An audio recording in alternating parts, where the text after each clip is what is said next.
Your time has come, my child. My English teacher always told me to never split an infinitive.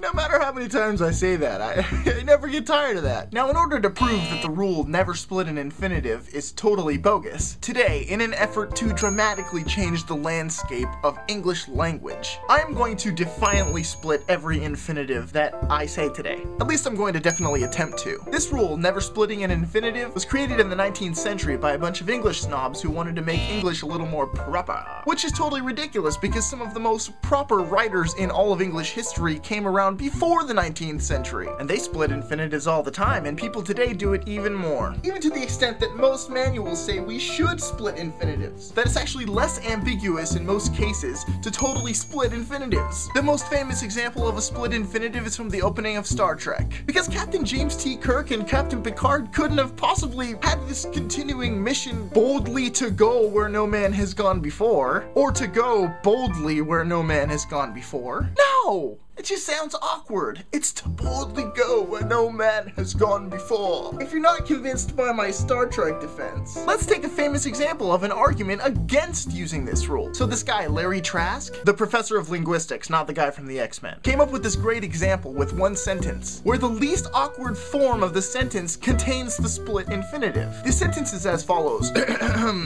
She decided to gradually get rid of the teddy bears she had collected. So the argument goes, if you don't let gradually split the infinitive, which I've just realized I've never defined. To totally split an infinitive, what you've got to do is insert an adverb or some other word between to and verb, like to go, to graciously go, to beat, to finally beat, to eat, to messily eat, to breathe, to hardly breathe. So anyway, she decided to gradually get rid of the bears. If you move the adverb to the beginning of the phrase and say she gradually decided to get rid of the bears, the implication here is that the decision was gradual. But if you put it at the end and say she decided to get rid of the bears she had collected gradually, this would imply that the collecting was gradual. Now you could put it in the middle by saying she decided to get gradually rid of the teddy bears she had collected.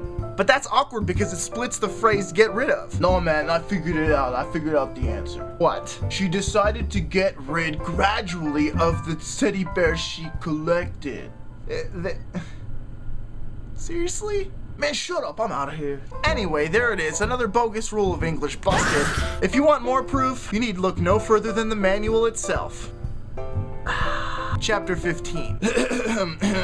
Far back, in the mists of ancient time, in the great and glorious days of the former galactic empire, life was wild, rich, and largely tax-free. Mighty starships plied their way between exotic suns, seeking adventure and reward among the farthest reaches of galactic space. In those days, spirits were brave, the stakes were high, men were real men, women were real women, and small furry creatures from Alpha Centauri were real small furry creatures from Alpha Centauri.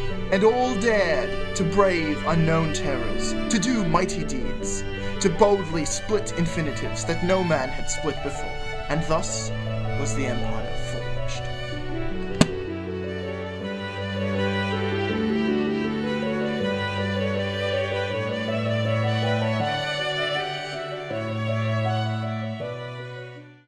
Ba-da-ba-ba-da-ba-ba, searching on my phone.